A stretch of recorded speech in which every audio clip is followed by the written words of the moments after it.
All right, good morning. Good morning. How is everyone doing? We are going to introduce you to the new customer portal with MGO Connect. Please bear with us as we work through the audio video related details here. Of course, we have attendants that are joining us via Zoom so that we could have as much attendance as we possibly could have. But we certainly want to thank each and every one of you for being here today. We know you have lots of things you could be doing otherwise, but certainly you've made time to be here with us, so we thank you for that. All right, so this morning our goal, and please come in, have a seat, please have a seat. No worries, no interruptions here. It's all impromptu, and we're just going to enjoy ourselves and learn this new software and proceed from there. The new software is really cool. We've made a lot of advancements since the last time we were here, taking into account a lot of the feedback we received from that particular meeting with you, the contractors, and all of that has been baked into a brand new customer portal that we call MGO Connect. So the first thing that you're going to learn today is that to access the new customer portal, you're going to go to that website, which is mgoconnect.org, okay, which is what we're showing on the display here. And then you also have apps for iPhone as well as Android in the respective stores that those apps are available respectively. And then, once you install that on a mobile device, you basically can do everything that we're going to talk about today, which is quite a bit of information: applying for permits, requesting inspections, responding to comments, plan reviews, numerous other things that are involved from your side of doing business with the county. We want to also mention that it's probably going to be best that you wait until next Thursday, not to necessarily create your account, but definitely you want to wait to do anything related to permitting activities, as well as connecting your contractor registration, which we're going to illustrate that today as well. So again, we still have the rest of today. We're starting a reload of the database from the current systems, which are Clear Village and CD+. That's happening over the weekend and through the holiday on 4th of July.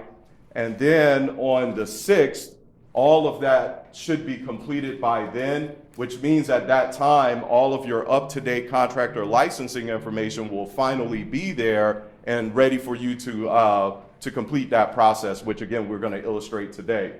But other than that, again, it's a huge milestone. We're replacing two complete systems, which is going to be the culmination of one new system. So we want you to know that there will be some hiccups. Now, does that mean the system is going to not work? No, that's not what I'm saying. But there's going to be some things here and there, obviously, because of these data migrations and things like that. Maybe you can't access a permit or something like that. But don't worry about that. You're going to be able to call us, call our support team, call the staff at Indian River County, and we're going to take care of you. So as we go through this today, I'll talk about how those things may happen. It doesn't mean the system doesn't work. It just means that the system's trying to make a connection to say that you can access that permit and the criteria isn't met. Maybe because that data was imported for that permit and it lacked certain information. There's just all sorts of things that can go on with that, okay? So let's get started. So again, to access the customer portal, you're going to go to mgoconnect.org, and you'll see this wonderful landing page. Actually, you actually will see a different page if you go to mgoconnect.org directly. However, there is a direct link that is advertised on the website with Indian River County under the building division, if I'm not mistaken. And if you use that link, it'll take you directly to this landing page. But as many of you may know, Sebastian also uses this software in other communities, right? Escambia County, Pensacola, et cetera. So if you go directly to MGO Connect, you actually have to select the jurisdiction, okay? So you don't see that page, but you'll see it. It's self-explanatory. So you'll have to select Florida, and then you'll have to select Indian River County, and then bam, you're at this landing page. But you can toggle between jurisdictions from there. First thing we want to show you is how to create a new account. Now, you don't need to do this if you already have a customer portal account, even if you're familiar with the My Government Online customer portal, right? It's the same portal. This one's just a newer version, okay? So if you're using the old one, you can continue using that old one. It works all the same. It's the same permit information and data. But again, the layout is a little different. So it'll be different from what we're seeing today. But if you already have a user account for that site, it works for this site, okay? So don't create a new account if you already have one, all right?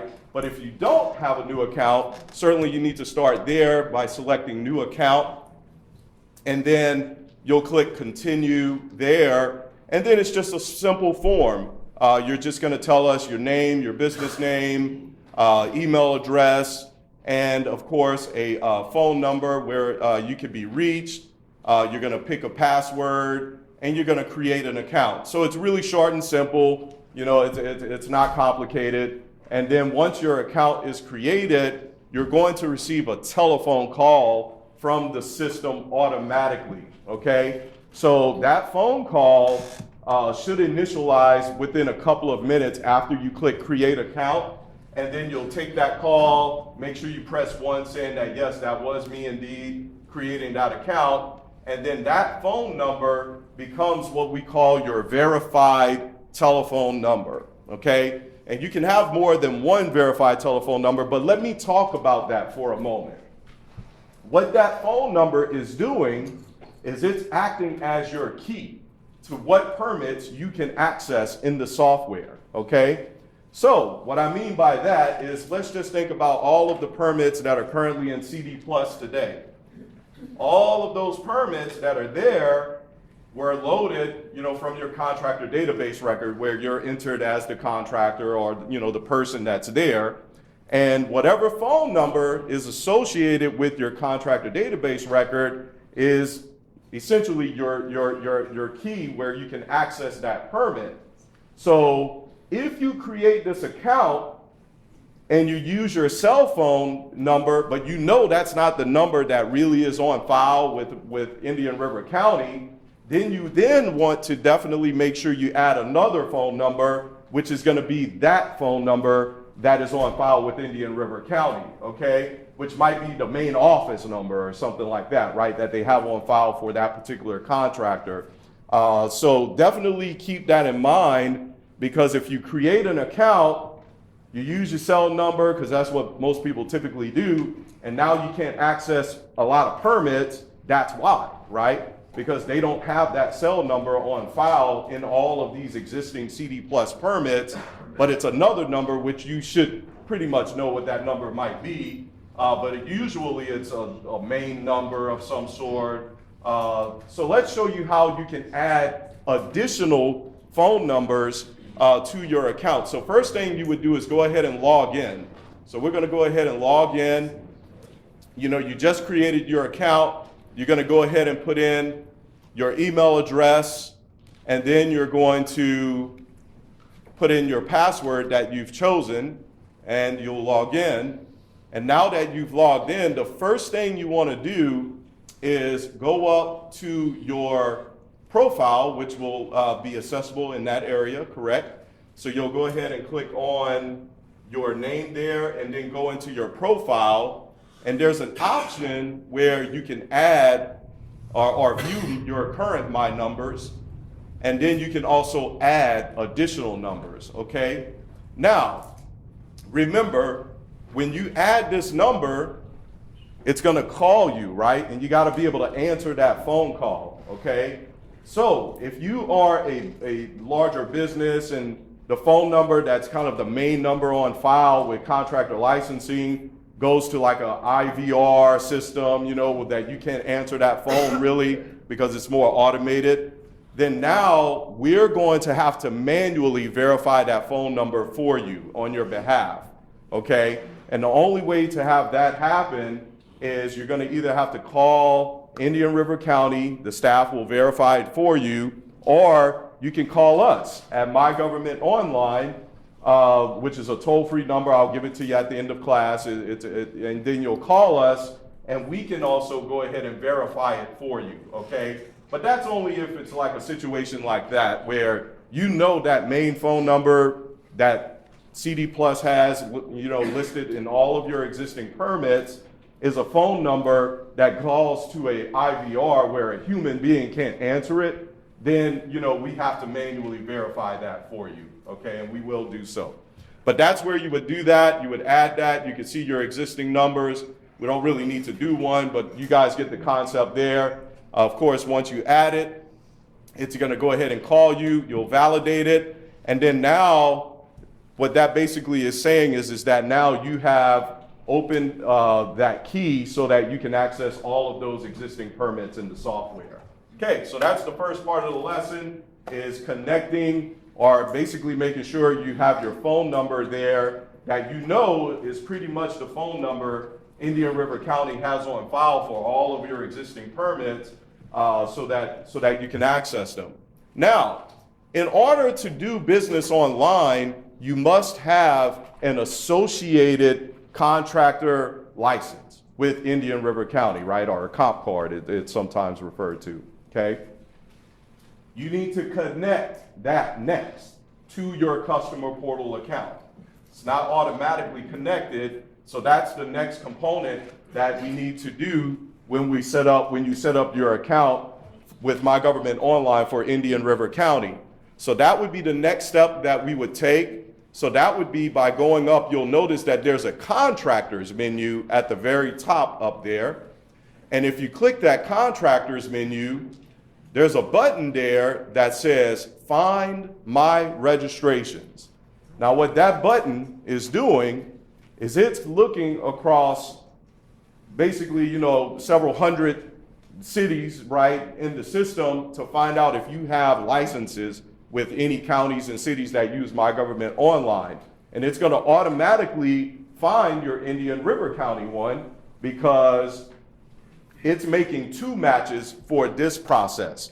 It's looking to make a match with what contractor licensing has on file for your information two ways: via the email address that you've used to create your customer portal account and through your verified telephone number. So it's kind of a two chances situation there to make that connection. And then as long as you created your account with that email address, then it'll find your registration, but it has to be the email address that they have on file with contractor licensing, okay? Or secondarily, one of the phone numbers you have associated with your customer portal account. And then when you click Find My Registrations, it'll think for a moment, and it's going to look and find registrations that are out there, which Erica doesn't have any because all of hers are already linked. But basically, you'll see the results there, and you're going to see one for Indian River County. You may have others with other cities and things like that, but you'll see the one for Indian River County. It'll have your comp card number there. It's the same comp card number that you know currently. And then from there, there's a little checkbox, and you'll select it, and then there's a button that says Add to My Account or Associate with My Account. And that's it, and you're done, okay? So do those things first, but don't do it until like next Thursday, okay? So just hold off. Again, if you create your account today, if you don't have one, that's fine, but wait to do that part until like next Thursday, because it gives us some time to get this data migration completed, okay? And then at that point, you can go ahead Thursday, Friday of next week, link your registration. And then once you do that, now you effectively will be able to start connecting all of your existing permits that are in progress right now that are in CD Plus. Now, one note about the existing permits in CD Plus the permit number is going to be the same number in the new software, okay? So that literally that same criteria, that long project permit number is the same number. By the way, when I say project number or permit number, it means the same thing, okay? We refer to it as a project number from the perspective that when you apply for a permit, it doesn't really start off as a permit, right? It's more kind of a project that they're reviewing, and then it turns into an issued permit. So that's why we use that terminology, if you will, okay? All right, very good. So that's how you will link and associate your customer portal account. Now, once you've done that, you can now begin applying for permits online. But you won't be able to apply for permits online until you have a registration, right, a contractor cop card license associated with your customer portal account. In some other cities that use this software, they may not require that, but Indian River County does require that, so you got to do that step first. If you try to just go start applying for a permit, it's definitely going to not allow you to do so.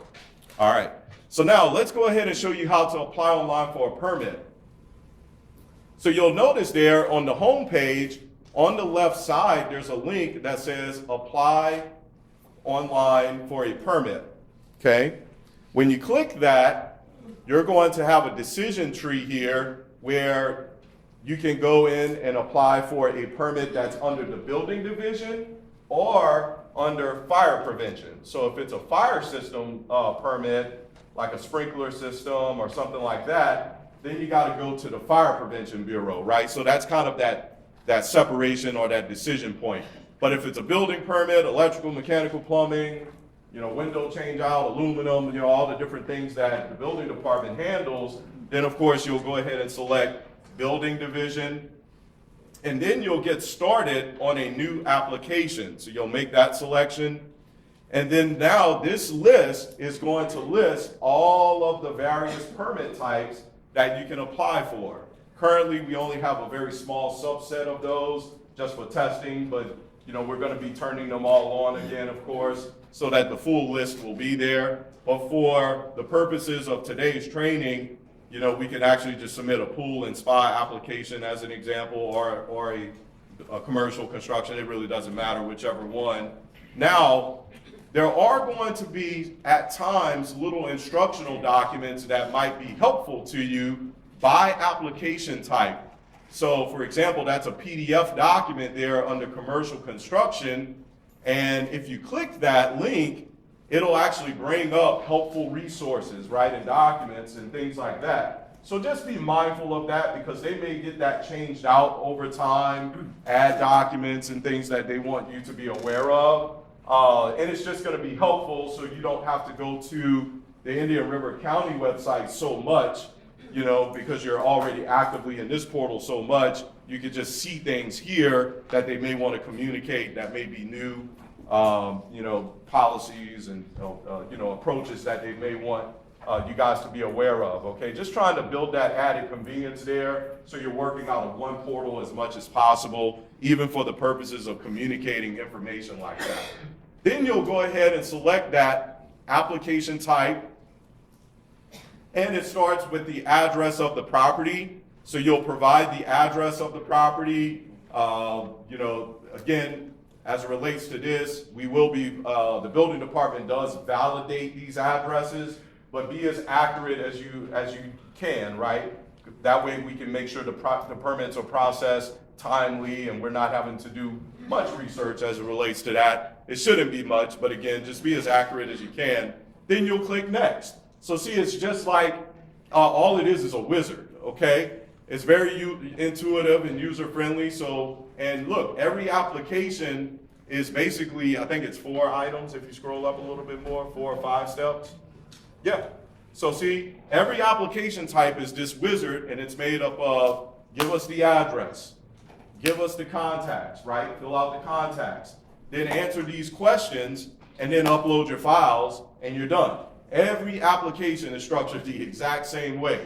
Now, based on the application type, it may be less contacts you have to provide and less questions to answer. Some applications you don't even need to upload files, but every single application is that same repetitive process, right? So it's all once you do this once or twice, you know, you got it, right? It's just muscle memory at that point, okay? So now in here, this is where you'll provide the contacts.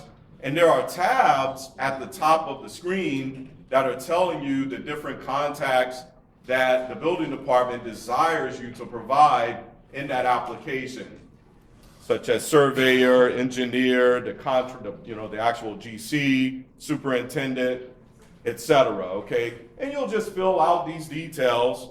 We're also going to be providing a link, especially under contractor for sure, where you can look up and associate your comp card. Okay, and that way you don't have to fill the information out. You just do a quick search.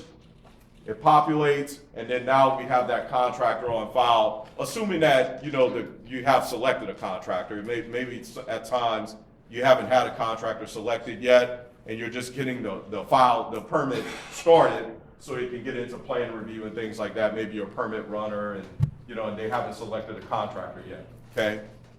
All right, and then you'll just go ahead and click next at the bottom of the screen there. Yeah. Good, very good. And then now the next section are the questions. Lots of, you're going to see a lot of questions are going to be required questions. You do have to answer them. But the great thing about this is that it's not going to be nuisance questions that you got to fight like, why do they need that, right? Because this is all tailored by the application type. So it's not like you're going to get questions about something irrelevant when you're doing a swimming pool permit and it's asking questions, about a second story or something like that, right? So everything is going to be tailored by the application type. And you'll just go ahead and pop in those responses and, provide that information. You can also save your progress. If you get started filling out the questions and, you get interrupted and you want to come back to it, to the application, at the top of this window, we're not going to click it, but there's a little save icon to the right there. It looks like a blue floppy disk.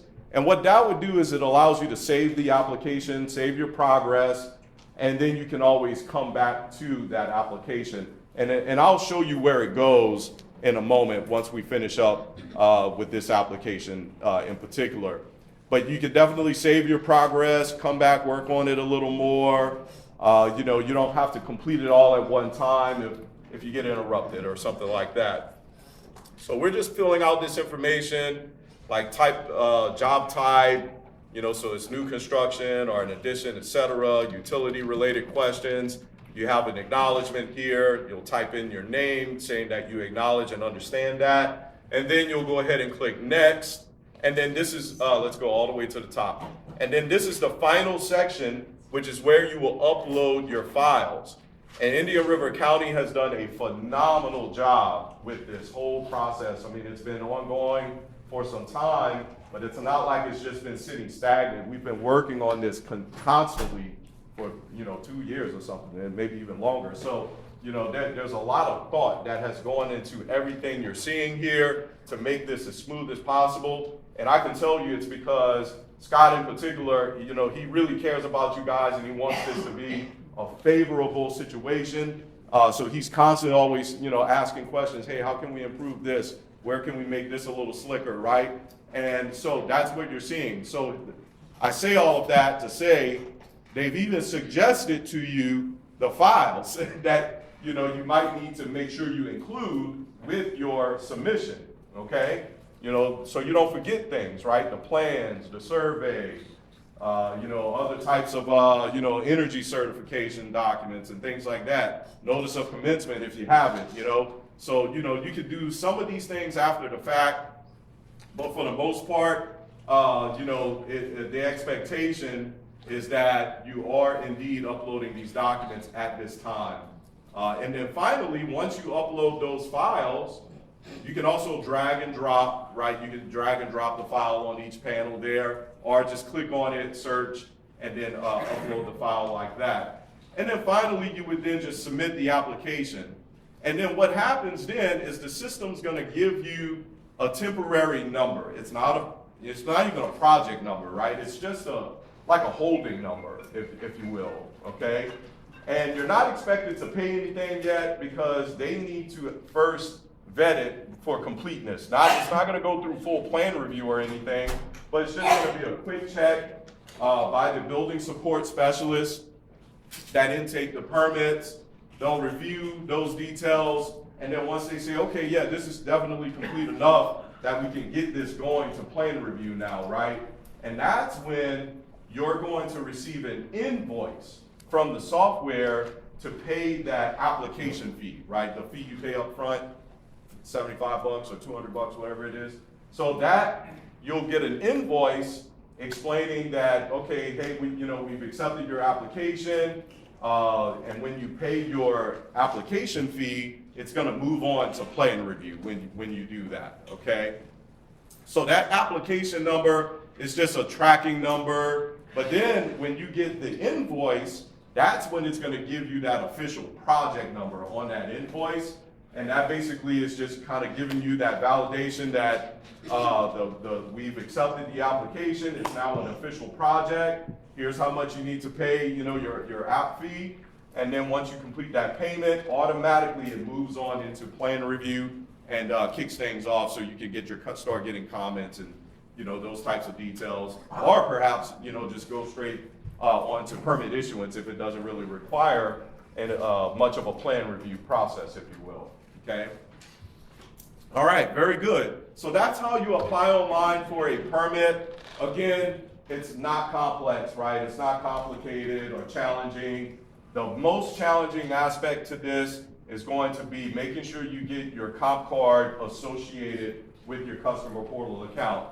Because if you don't, you're gonna get a message that says you can't proceed. Either A, because you don't have a comp card at all associated to your account, or B, the type of license you have is not allowed to apply for that type of permit, okay? So that it's gonna be one of those two, and when you see that message, yeah, you're kind of gonna be at a holding point, and you may have to call the county to get something clarified, I would imagine, or they may need to go ahead and associate a phone number in your contractor licensing record because you're using a phone number that just is completely different from what they have on file, right? Or an email address that's completely different from what they have on file, okay? All right, now, once you've received your invoice letting you know that, hey, you can pay online now, that invoice is going to give you the steps automatically, all right? So literally on that invoice you're getting, it's gonna tell you the steps that I'm about to tell you guys. And of course it all becomes very repetitious, but the invoice is gonna tell you, log into your account at mgoconnect.org, right? And then it's gonna tell you to go to the projects menu. So if you're the person that applied online under your account, right? You submitted the application, automatically that project now is going to reside under your projects list. You don't have to add it or associate it or do any of that because the system is intuitive enough that it says that, okay, this is the account that created the application, which has now turned into a project, and therefore it sticks it under your projects list so you can manage it, forevermore until it gets finalized out, all right? And then from here, and I don't know if we have one where we have some fees pending, but we're just gonna show you the steps that it's telling you to do. So, the project project number that's been generated, the invoice is gonna say, okay, go online, go to your projects list, and we could use that one that says under review there. So it'll be under review because it hasn't been approved yet, you haven't even paid the app fee yet, right? So it'll be under review and it'll tell you to click open on that particular panel or that project, if you will. And then from there, it's gonna tell you to go to the fees tab. So there's a fees tab up there. And see, this one doesn't have any fees due, but it's self-explanatory. If you go to the payments tab now, here is where you're going to have a option to pay online, okay? It's just gonna have a button there. As long as there's a balance due, it then allows you to pay online. Now, if there aren't any fees due, then all you're basically seeing is existing payment records. You can print a receipt. If you ever need to reprint your receipt, you just would click that link there, and it may block. We'll see if it blocks it, because it's a new computer here that we're doing this on. Sometimes there's a pop-up blocker. But basically, from there, from that window or that screen, that's where you're going to be able to actually pay for your permits online or print receipts. And so, yeah, probably it blocked it. Yeah, so it's a pop-up blocker. I figured that was going to happen. But you'll see it when you don't do the when you say stop blocking, this site, it'll pop up with your receipt there. Now, let's kind of explore what else you can do once you're in a project. So see, once you have a project associated with your projects list here, you can now manage it in many different ways. One being that we just went through, which is you can make a payment under the fees tab. But if we go back to the overview tab, it kind of gives you some information about that particular permit. We can clearly see in that banner that it's under review. If it is issued, it turns green and it says permit issued in that particular banner there. You can actually see the contacts that are listed under that particular permit. So if you wanted to view any of those particular contacts, you would have the ability to do so. If you click on it, it'll pop up and give you the specific details about that particular contractor. You also have a task list. And what this is showing, first, initially it's showing you right now any pending inspections that have been requested, and below it would show any completed inspections that have been completed on this particular permit. You can also click on the requirements tab. Now, this is really, really cool. What this is showing is where the project is at this moment in time. And we call it stages. So right now, the current stage is stage 1, and we can clearly see that the application fees have been paid, the notice of commencement is completed, but we are waiting on, what is that? Penetration package review. Okay, gotcha. Good deal, yep. So yeah, some of these workflows are gonna be a little out of order because we've just been practicing all this week in the system and things like that. But you get the concept here. It's gonna tell you why this is waiting in this stage at this very moment, right? Now, if you think about this from the perspective of, like, for example, a new home being built, it starts off with the application fee has to be paid. That's stage 1. Once that gets paid, it goes to stage 2, and that's where you're gonna see buildings reviewing it, fires has to review it, planning has to review it. It's gonna show you that exactly in that manner, okay? And then you're gonna see these change from to do to completed as each department finishes their review. And as you know, as each department finishes their review, especially if they have comments, they will send you a comments letter, okay? So that's going to continue on in that manner. Yes, sir? Will this be able to tie in the city of Vero Beach for planning review? Yes, sir, it does. Absolutely. So they were here this week, actually. That's a very good question. And staff from the city of Vero Beach Planning, they already have accounts and logins. So when it needs to go to them for review, which it does automatically when it falls within the city limits of Vero Beach, they will see that in their queue so they can review it and get their comments. Yes, sir. That's a great question. Yes, ma'am. Can you tie multiple licenses or phone cards to the same email address or account? You can. Yeah. Yep, absolutely. Very good. Excellent. Will the health department be synced into? Health department? Yes. Okay, yeah, Okay. yeah. Yeah. Question for you. Yes, If ma'am. I'm the one submitting permits under my login, how do my permanent administrators or my project administrators access that once it's approved for them to schedule inspection? Great question. We want to talk about that for sure. We definitely will. There was a question. Yes, sir.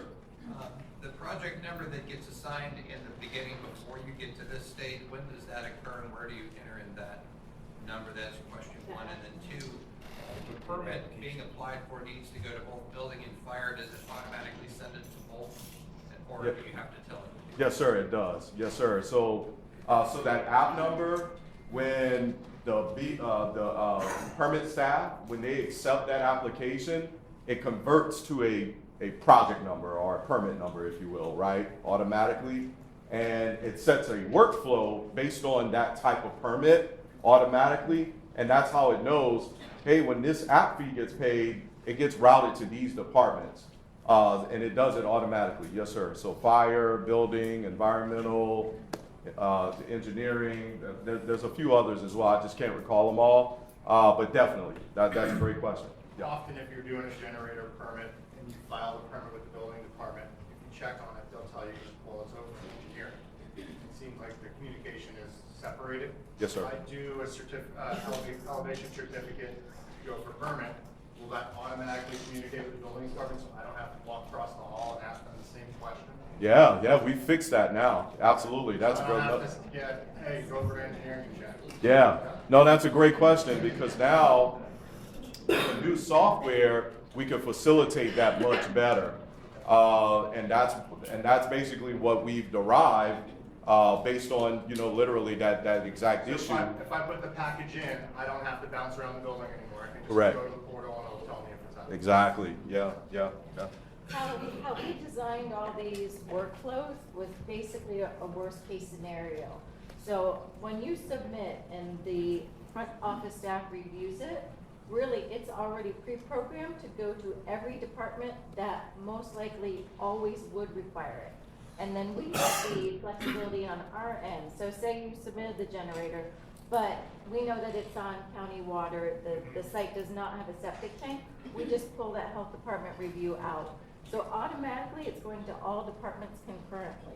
So same thing is gonna happen when you submit responses to comments or a document that we know goes to Public Works. It's still gonna come through our portal, our hub, and then we're just going to notify that document is here, and your department now needs to look at this document. The problem we had in the past is you could submit to all departments individually, and we wouldn't always know that there was coordination that needed to happen on our end. So didn't always work out the best. So this system is going to solve that problem for us. And it gives you an indicator that my permit's there. I don't have to call and say, hey, Correct, yeah, too, correct. And you're gonna get multiple emails actually from the system. So when you submit documents and we accept it, you actually get a notification that yes, we've accepted this and we're processing this. Thank you. Awesome, yeah, thank you for that question. That's a great question.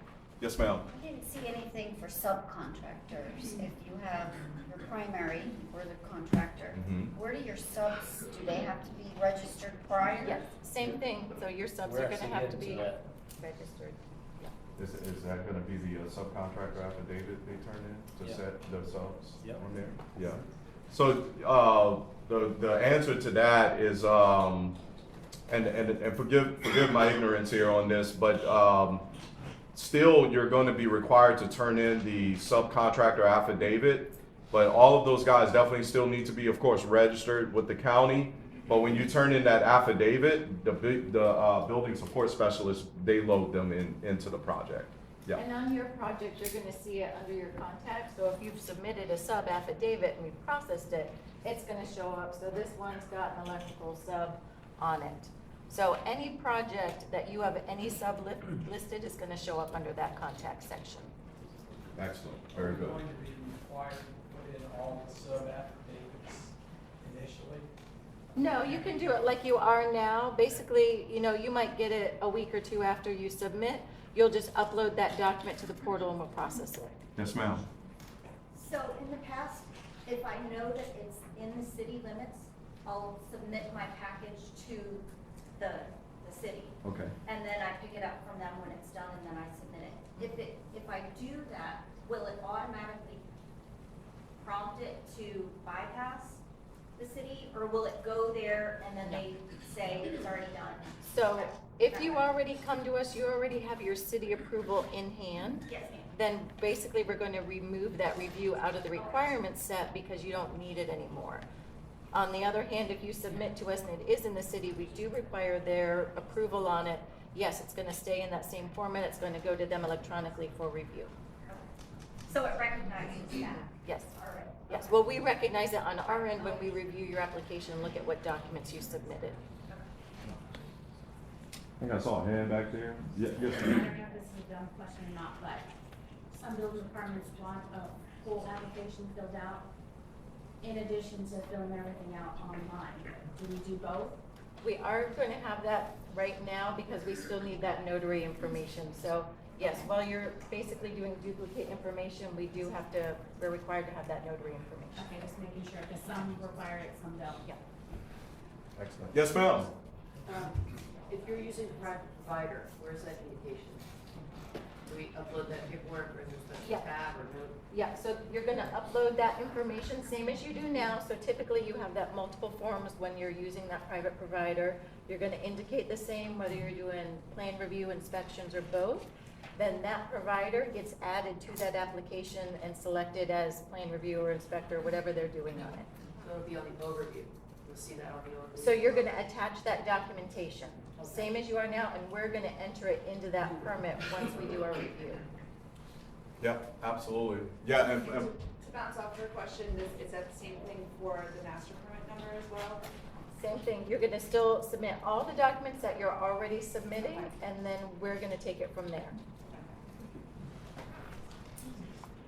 yes. If, say, in the middle of a longer project, if you have to switch architect or switch superintendent, would we need to change that on the portal? You're actually going to submit that either in person or upload it as documents on the portal to us, because we still have to verify that new contractor and that you went through the appropriate steps to notify and everything. So it's basically just gonna be an uploaded document or in-person document. Let's show that. Yes, ma'am. So for subcontractors, sometimes I don't get the permit from the main contractor, so will this system automatically go to my portal once they do that, or do I have to enter it still? So you're a subcontractor typically? Yeah. Okay. So if you need to access that particular permit, when you get associated as the electrician, mechanical, whoever it is, the sub, Okay. as long as when they associate you under that project, you know, your business name there, first name and last name and all that. But remember, it's the phone number that then is going to give you the ability to then add it to your customer portal account, which is a manual process, which is kind of the question that was also from over here. And we're gonna show you that, how you guys, if you weren't the person that applied for the permit initially, it doesn't get associated to the projects list automatically for you. You need to search for it. Hopefully you'll have the project number, right? And then once you search, you can then associate it. But of course, that's contingent on that phone number, situation. So we're gonna show you that. But while we're right here, I wanna, just show everyone how you can upload documents to an existing project, okay? And then we'll come back and we'll show you guys how you can associate a project if you weren't the initiating party. We're gonna show that. So, and we're right where we need to be. So once the project is associated to your account, which I know I need to show y'all how to do that, okay? But once it's associated and you go into that particular project, there is a tab called Documents. Now I don't want to say that or conflict that, of course there are certain documents that you should upload if you can when you were applying for the permit, okay? Whatever those documents are, the plans, and there may be other things that should have been uploaded at that time with the application. But there are some things that get uploaded on the back end, like these affidavits for subcontractors, notice of commencement. Some of these things can come later, right, once the project is started. So this is how you do that. When you now associate that project with your projects list, and you go into that particular project, when you click the Documents tab, the very first option is what we call Customer Documents, right, which is that blue, the one that's highlighted blue at the moment, and you have an Add New File link to the right over there. When you click that add new file link, it's gonna allow you to choose your file, so you can, find it on your computer. So your subcontractor affidavit, right, or your notice of commencement, or your, form board, drainage density, those density reports and things like that, right? Things that come later, elevation certificates, right? This is where you'll just upload it. And they'll know, once you upload it, they get alerted in the permit office, and they'll process it or give it to the department that may need to review it, like if it's a survey or something like that. So all of that process has been worked out, and they'll take it from there. But basically, you'll just click choose, you'll select the document, and then you'll click open once you select the document, and it will upload that file, and that's it, you're done. And again, like I said, the building department will definitely receive that and process it accordingly. Wanted to just go ahead and hit that while we were here. Now, there's also the tab called jurisdiction documents. These are the documents that are already associated with the project. So it would have been, documents that you uploaded at the time when you applied for the permit, or other documents that the jurisdiction has uploaded, and they want you to be able to see those on the customer portal. And to view one, all you need to do is on the right side, there's a download icon, and if you click that, we can go ahead and click it. We'll allow the pop-ups. Okay, there we go. So then you can see all of the files that are attached with that project through that particular tab there. And finally, there's a plan review tab. This is where you're going to see other documents that we call either forms and kind of like instructional documents, or plan review letters. I don't have a plan review letter on this one, but they would be there, right? And there's and you'll know what department the plan review letter is from, because it actually says comments letter engineering, comments letter building department, right?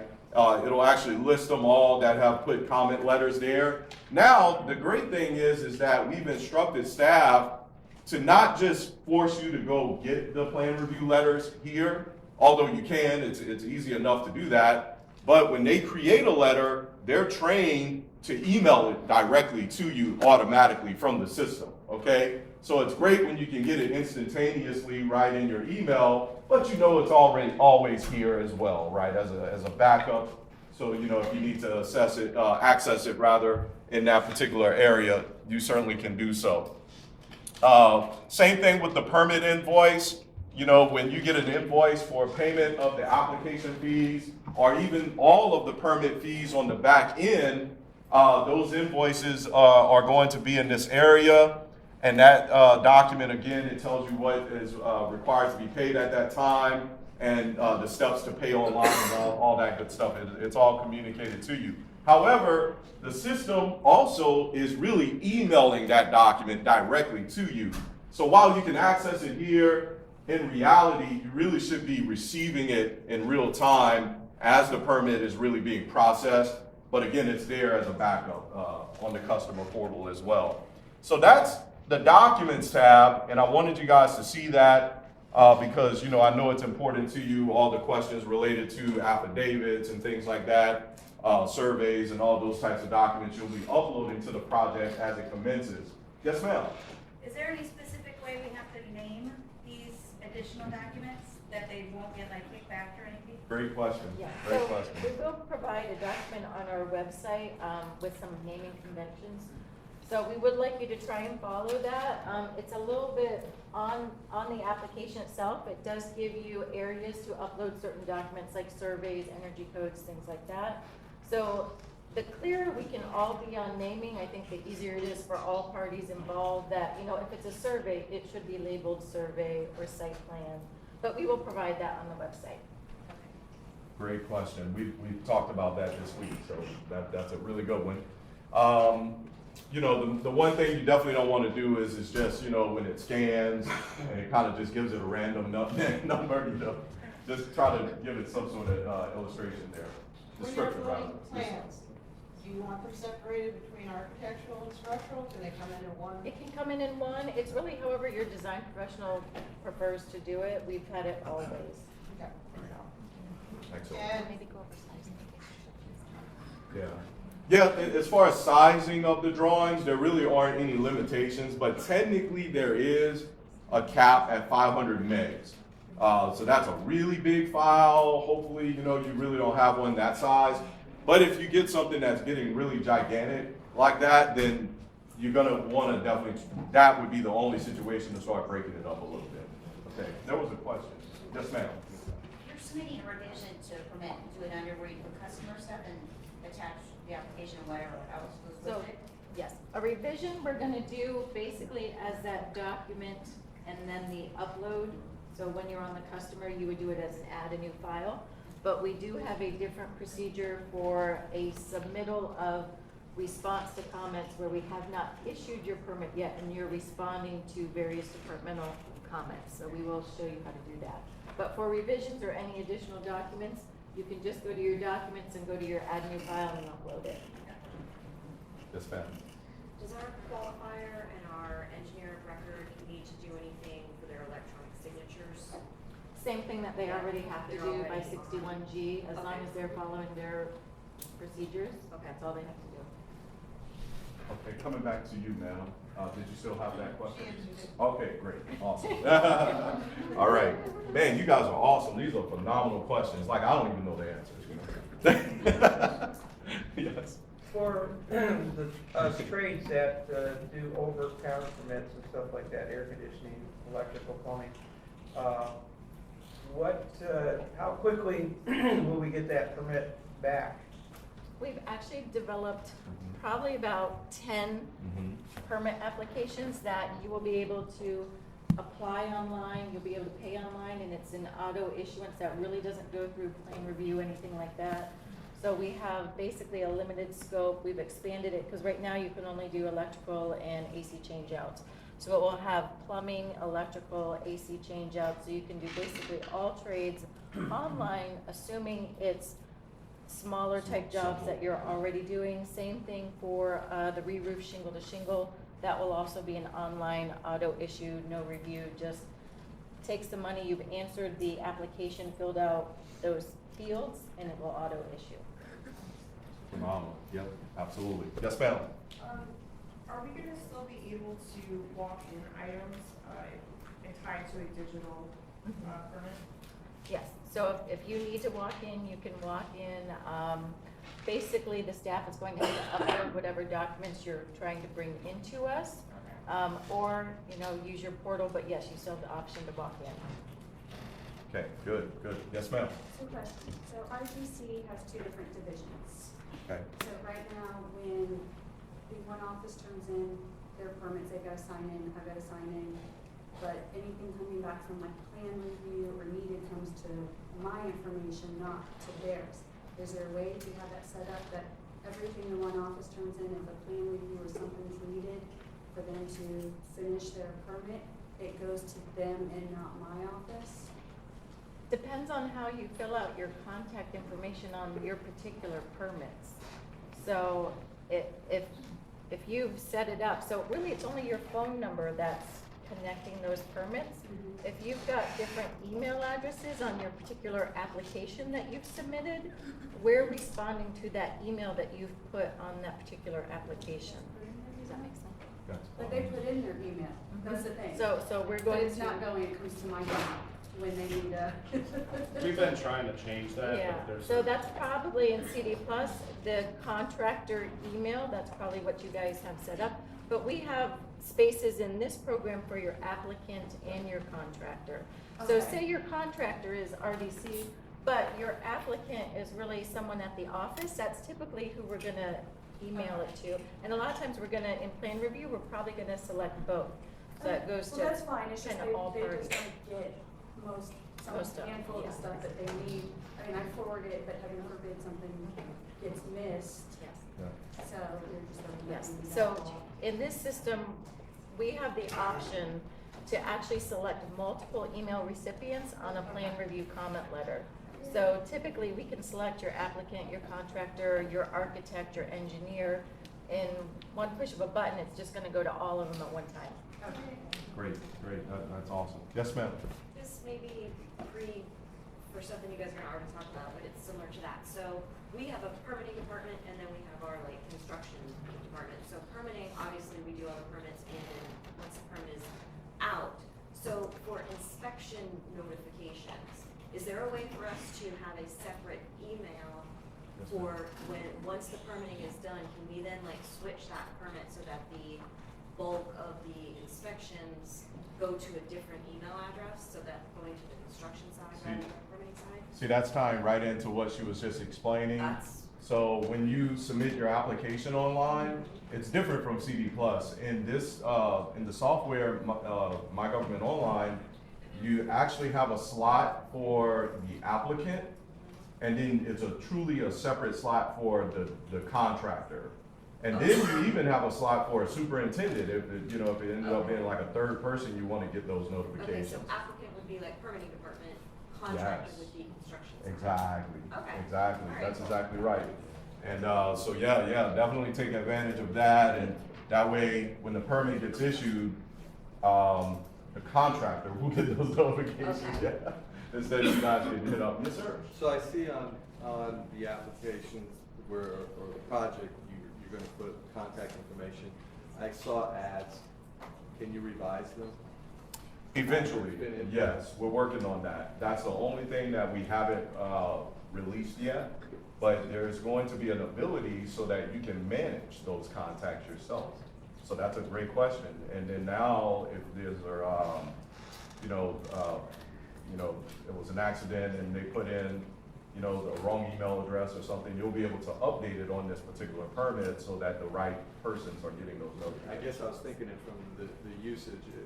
If somebody has to follow it through to it being out there ready to go, and all of a sudden you want to say, okay, now I want this email, this phone number, so it's there, it's out in the field. Yeah, so that's coming. That definitely is. So you'll be able to add a contact yourself. Right now, the building department still has to add an additional contact on there for you, and they certainly will. But again, that feature is coming so you can add them yourselves and manage them. Yes, great questions. Okay, so let's show you now how you would add a permit if you weren't the person that applied for the permit, right? Because that's going to be a common thing. And guess what?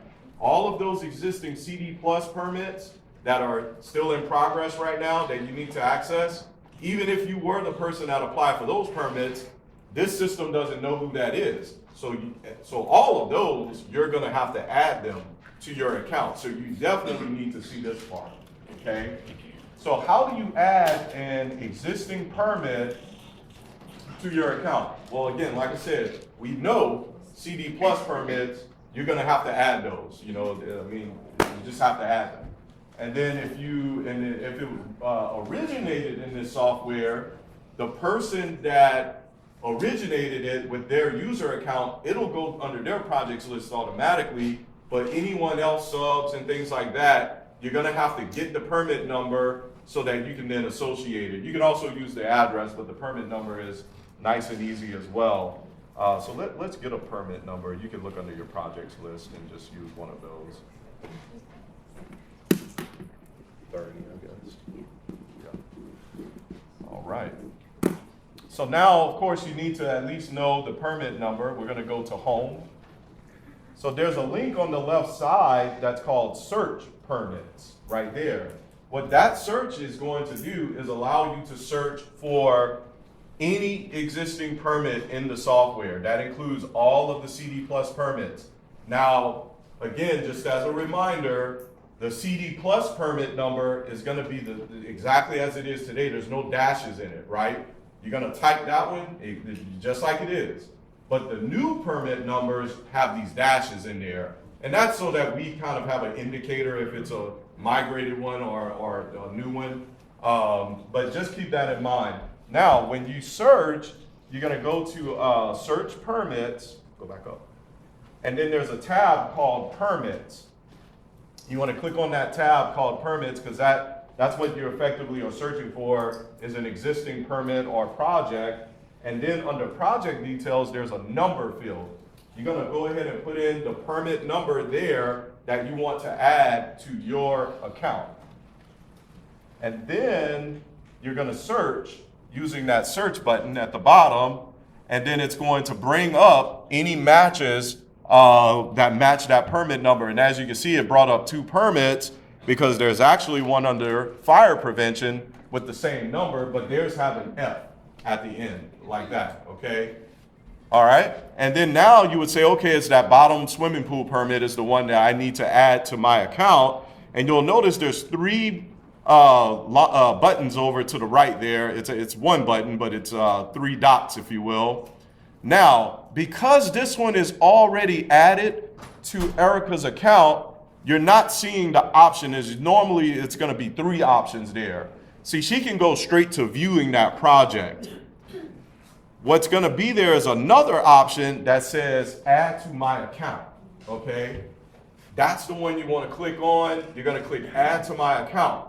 And as long as, of course, as long as you're listed, obviously, on that permit, and your phone number, your verified phone number with your customer portal account matches the phone number that is listed on that permit in their database, it's going to then let you add it, okay? It's pretty straightforward from there. Now, if you click add to my account, great. That's the fire one. That's the fire one. And your number isn't listed there, you'll probably get this message. You can go ahead and click it right there, because I knew your number wasn't on this one. So you'll get that message, which is saying that, what have I been saying? Your verified telephone number does not match a number listed on this permit, and it's just basically telling you that. And then you now just need to contact the office so that they can update that permit. Or in the reverse, if you say, oh, I bet they have our, phone number, our main office number, and I don't have that associated with my customer portal account, well, you can then go ahead, instead of contacting the office, you can go ahead and add that number, answer that phone calls associated, and then go back and do it again, right? And you should be able to associate it, assuming that was the number. Yes, ma'am? So say I'm a GC and my electrician wants to associate my permit with his account. Obviously, his phone number is not going to be associated with the permit. So when he tries to call to get access to the permit, our office is going to have to verify him? Well, he may be associated because they put in the subcontractors using that subcontractor affidavit document. And that does put the electrician in there, the mechanical contractor, the plumber, all the subs, concrete, blah, all the different. different. To making sure his number is correct. Yes. Okay. Exactly. And then he could then get in there and see the details. Yeah, right. Very good. That's a great question. So, we're hoping we have a large amount of compliance because we've been doing a lot of things proactively to prepare for that. But again, don't get frustrated if you try to add it and it doesn't add it. All it means is that it could be a permit in CD Plus and it's just some phone number that you don't use anymore and that's all they had at that time. And now we just need to update that permit in the new software with your current phone number, and we'll get that done for you, okay? Yes, ma'am? So if we already have an account, this is a two-fold question. We already have an account with the county, and do we still have to associate our comp number when we register, or is that automatically ported in to where we don't have to do that? So the comp card that you already have with the county, that's going to be migrated into the new software, but it's not connected to any customer portal account. Okay. So you definitely will need to connect it with your customer portal account. Okay. And Yeah. my second question is, normally if we submit something, or a contractor submits something, and they already have our subcontractor affidavit, is it automatically on our list of associated projects? No, ma'am. Like it is now, so we have to add it. Yeah. Even though they submit it. Correct. And upload it. Yeah. It's not. Right. listed. Yeah, because this system doesn't really know that, you know what I mean? Because it wasn't applied for through this customer portal. Okay. So yeah, you'll have some permits to add for sure, no doubt. There could be some of you in this room you probably have 30 permits going on right now at this moment in CD Plus. You'll need to go in here and search and add all of those 30 permits. And then when they get finished up, you can remove them from the projects list. But of course, until they get finished up, you may want to access them, okay? So they definitely won't be automatically kind of linked in that way. Now, there is a way, and I'm going to show this because it could be very helpful to that process. If you go to your contractor's menu option, and of course you've already linked your comp card, right, with your customer portal account. If you find that particular comp card and then click view details,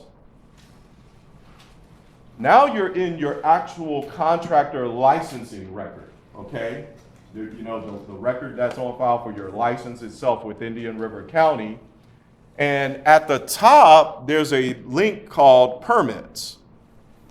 If you go there, now the system will find automatically permits matching your phone number that are in the system currently. And now you can bulk associate them to your account. So this would be a shortcut way of doing that rather than having to add each one at a time, right? So try that out, okay? Because that might really get you all of them, right? You know, or the most of them at least, you know. So try that out.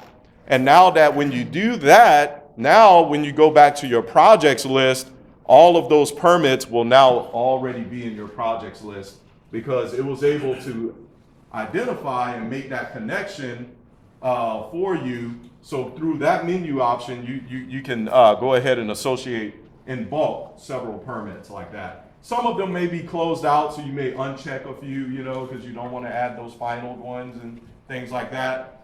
But I'm just being a little cautious about that because we're importing some 20 plus years of project data from CD Plus. You know, I can't tell you how much data this is. This is massive. CD Plus has been in use for a very long time. And when you go to do that, it's actually going to really kind of be going back, you know, a long time, right? So we'll have to try it, right? And see how well that works. I don't know if it times out, crashes. I mean, I just don't know. You know, we just don't know what we don't know until we try it out. You know? Ideally, you only really want to associate your active permits, ones that you're actively managing. If it's in final status, CO'd status, you don't need it. So don't connect it would be my advice. Yeah, so, you know, if it pulls up a massive, gigantic list, just take the time to uncheck some and, you know, things that are really, really old, 10 years old, you know, and things like that, that you know you don't need to associate because, you know, what all that ends up being now is polluting your projects list with all these final permits and things like that, okay? Yes, ma'am. So if a permit is final, it'll say it's final, they're closed out. Yeah, that column to the right there is the status. Can you click on it and it'll show like the history of the inspections or if it was, you know, incomplete and it's closed and nothing, it wasn't final? Does it have that? You have to actually go ahead and associate it to see all of that history. Okay, but it Yeah. will, if we associate, if there's ever a question. Right. Like 5 years down the road, we can find that permit, associate with our, and then look at and see. Exactly. everything. That's exactly right. Yep. Everything is going to be there. Literally all of the CD Plus data, all of the inspection history, documents, you know, all of that history is definitely going to be there. Yes, ma'am. How about the CO process? Same kind of process. On your specific permits, you have that requirement set. And in that requirement set, you're going to see the documents are going to be required for CO. And you'll easily know, okay, I need to submit this document because it's still not completed. It's still pending. So the CO process should be greatly improved in this situation because you're always going to know exactly what you need to submit. And if you've submitted it, it will say completed. And you'll see like maybe out of 10 items in your CO, you're down to your last 2 items.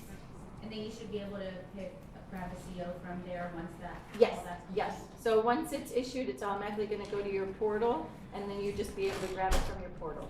Where do you see all that information? It's going to be basically in your requirement set. Let's go back and look at it. So again, you're going to go back to your projects list, okay? And you're going to find that particular permit. and bear with us, you know, we're hoping Let me we'll, see if I can find a house one. yeah, find one that has that level of information involved so we can illustrate it. And then when you go into that particular permit, so good, let's talk about this, right? So now, yeah, keep going, just Okay, I keep gotta go rolling. down to the Yep. bottom, but So, we'll explain. so good. So Erica, please, if you would. All right, so this is a commercial permit. We've been doing a lot of tests, just for our own benefit, so we know what's going on. But basically what we see on our end is the same thing that you guys see on your portal. So all your permits are divided up into stages or priorities. And anyone doing commercial or especially new residential construction, you know you already have priorities based into your inspection process, things like that. Same thing here. The only difference here is you can easily see exactly what stage you're at. So on this particular project, your current stage is stage 2 here. So you can see exactly what departments have completed your review and what departments are still pending. And the same holds true through the whole process of the permit. So on any given permit, each permit is different, so your set of requirements is gonna vary by permit type, but essentially the same process. You can see exactly where you're at in each stage. If you're missing an item, it's gonna say to do on it. If it's completed, it says completed. You have certain inspections that will be in a priority order on certain projects. In this one, you can see once you start getting down to stage 11 and 12, these are basically your final inspections and your final CO items. So stage 12 on this is your CO documents, what you need to submit in and all those final inspections that have to occur prior to you getting a CO. It's got your insulation cert, your site plan. If it says to do or incomplete, it's pending. If it's complete, you're good to go. But everything basically works in that priority order. It goes through a final review, making sure all fees were paid, and basically final CO review, and we issue it automatically. Isn't that neat? Pretty cool. Yes, ma'am. Yes, ma'am. So is this part, is this tying in with when you request an inspection and the inspector approves it? Mhm. You'll be able to see your It's approved. automatically going in. So currently, when you have private providers, you have to see that document of all the That's, inspections. yes, Is that being that is eliminated? still a requirement. That's a requirement by state statutes. So yes, your private providers are still recording their inspections, actually in MGO Connect is where our inspections are housed. They're still gonna record those inspections like they already do. But that document is a final document that is part of your CO packet essentially, that we still have to receive that documentation. Now, will they be able to link to that permit Mhm. and send it electronically? Yep. Yep, and we actually had several of the private providers who came to this week we've been having training classes all week with all inspectors, plan reviewers, everything, and a lot of them did come to our sessions. Yes, sir. Yes, sir. We tend to build large homes, Mhm. sometimes we have to do a permit extension. Yes, you can still do Would it be that. the same process? Yep, same process, and actually, we actually developed this special permit type just for those larger homes, because we knew that a priority system in a large home just doesn't work. So while you have some priorities, it's not the same as a standard house. And then we actually have a separate permit type that's still a BRCOM, but it's for your townhouse buildings that we know they've got firewalls. So you actually have 3 different types of house permits. Okay. There's a online question, and I just want to let them know we'll go ahead and show you how to pay the impact fees and utilities. We'll talk about that at least. Just a moment. Yes, ma'am. I have 2 questions. The first one is, I know you can go online and pay re-inspection fees. Can you do solid waste as well, or do I have to still go into So the only fees that you're gonna be able to pay on our permits are actually any fees that you already pay to the building department, or you can pay a lot of times your fire fees are gonna show up on ours. Anything that you pay to a separate department, like utilities department or solid waste, You actually still have to pay at their department. Now, they do have a task in the system that they will be completing that task in MGO, but if that payment isn't native to the building department, you're still paying it at that other department. So if we pay solid waste, they check off Yes, something on there? yes, they sure do. Yeah. Now, you can pay your impact fees, because technically you're paying it to Indian River County kind of planning department. You will be able to pay your impact fees on this portal. You actually can even pay them by credit card. Don't know if anyone really wants to pay that big of a fee by credit card, but it is available. Yes, ma'am. Getting back to the inspector, on the current system, I can see the schedules of all You'll inspectors. still be able to do that. Yeah, How do I find it? there's a link on the homepage, and it's called Inspector Schedules. So we'll click on that. Now, click there. So see on the left side there, we have Inspector Schedules. And when you click there, that will take you to, basically it's like a report menu. And then you'll click on the Inspector Schedules view option. Yeah, and just put this week as a start date and end date. Yeah. We've been testing, so I don't know if we have anything pending, but we should, I think. And then basically, this will then generate the inspector schedules list. We kind of tailored it to look as closely as possible like the current version of that particular dashboard, if you will. But yeah, the inspector schedules, that's where you're going to find it there. It'll pop up, and it shows the information basically the exact same way. We I might do not. get a notification on my cell phone when I log in. Will that still happen, or I have to go completely in with a couple of the schedules?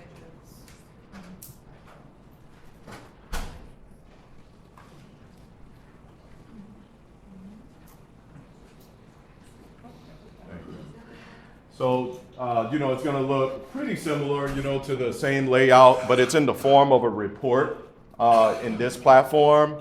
And it's going to show the list of their inspections that are on their list for that day by inspector. And from here, you're effectively seeing that list. And as they go about the day, it'll change from work order not complete to completed. So you can see that and see how far they are from the next stop and those kinds of things. So yeah. When I go into current system and I ask for inspections, it just brings me right to the inspector and shows me the schedule. That's still happening. Oh, that's pretty cool. No, I wasn't aware of that. Yeah, no. Right in. Yeah. I don't have to search anything, it's right there. So are you saying when you're getting ready to request an inspection? No, the inspection itself on that day. Uh-huh. And today I'm having a plumbing run. Yeah. And I sign in, and it brings me right to Inspector John Doe and where I am, it lights up. Interesting. Yeah. Well, I'll have to see what that's doing. I'm not familiar with it. But yeah, no, that's a great point. But we at least knew about the inspector schedules, list, and that way you could still see that information and take in that particular schedule. Same thing with the contractor licenses or the list of licensed contractors. You could get that list as well. But look, we're going to go much further with this software. So as we learn even more, we're going to be continuing to refine this. We're just talking week one launching out of the gate, but over the next year we'll be tailoring things and learning from you even more. So we'll get there. Just be patient with us. I guarantee you that. Yes, ma'am. I have 5 superintendents who all schedule their own inspections. Will their cell phone numbers have to be related to that permit or that project that they're doing to be able to do that? That's a great question. So what you really want to do is you want to really, when they create their own accounts, Okay. of course they may create their account with their cell phone number, but they then want to add a second number, and you need to have for your business, for your company, kind of like a common number, Right. that they all can add. That way they can access those permits, and then they're good to go. And Yeah. they all have, I have my own account now, and you said right in the beginning, if we have our own account, we don't have to create a new one. It'll automatically transfer over. Correct, it does, yes, Is ma'am. that the same with them? Yes, it is, yes, yes. If you have an account where you access mygovernmentonline.org, Right. that same account already lets you log in here as well. Okay. And that's for anyone that has an account with My Government Online. This is still My Government Online, it's just a newer version of the customer portal. So CD Plus, we have actually sent an invitation for people to join our account. It's not like that in this one. No. They have to start their own. Our superintendents. Your superintendents, you guys share an account? Yes, in my account, I've actually sent an invitation to my superintendents. And that's how they actually came into my account. Okay, is that with Clear Village? Probably with Clear Or Village. clear, yeah. Oh, okay, yeah. Yeah, no, they would want to create their own accounts. And then from there, you want to have a phone number that's more of a common number, and they can then all link that number, yeah. So we'll Right. have each super create their own account using the main phone number, and then also putting their cell phone number? Correct, yeah, yeah. And then that's how it would link with the Yeah. application and the superintendent? Correct, yeah, exactly. You know, because it's really that main phone number for the business that really is giving them access. Them adding their cell number is just kind of ancillary, you know what I mean? So then they request inspections? Yeah, yeah. Would then, like, say, if my login, would I see their inspections? Oh, of course, yeah. So when you pull up the same project, you're going to see the request that they requested the inspection under that project and the result of it also. Because that's all a part of the history under that project, regardless of who made the request from your organization. But the cool thing is, now don't get me wrong, you can share one account and everybody just logs in with that one account. But if you have each, individuals having their accounts like that, then what that ends up giving you is you can kind of see who made that request and things like that. What if you have multiple partial inspections? Good question. You know, like Yep. you have framing in there, but then you have multiple partials of framing. So- You guys break it down that much too? Of course, absolutely. So it'll say in the inspection history, partial approved, which is the name of the result type. And then of course you can request that inspection again. It doesn't show in the requirements list as like separate inspections. It's the same inspection, but you can request it over and over. And then as the inspections are being completed, that is logging those separate times that framing was done, partial, and then passed or approved eventually. Yeah. Yes, ma'am. So sometimes I have to call to add certain inspections to my inspection list. Am I still gonna be able to do that? And then they just add it on to a hierarchy list? We've actually gone through each permit type, and we've already added all your inspections that should be applicable to that specific type of permit. So we should have already done that work for you. You shouldn't have an instance where you need to add one. Okay. If there is a case like that, yes, you could call the office, but pretty much all permits have already been pre-designed with everything you could imagine, plus some new inspection types. Most definitely. Yes, sir.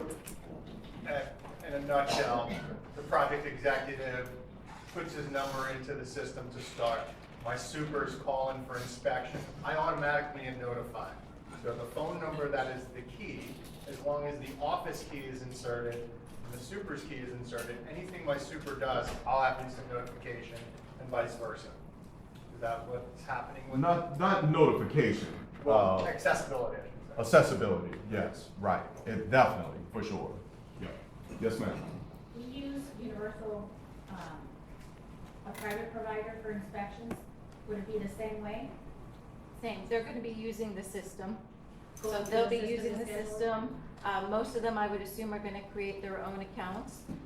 They'll be requesting the inspections, and then they'll actually be scheduling them, because that's basically what they do for you now. It's the same way though.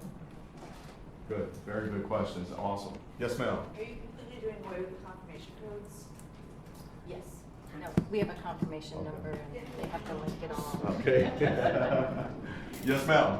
In other systems, they lock you out when you're in review. That way you can't upload corrections and address them. And I know, are you doing the same thing here? Are we gonna have access to add documents like we're talking about? Or while the review is going on, and address comments?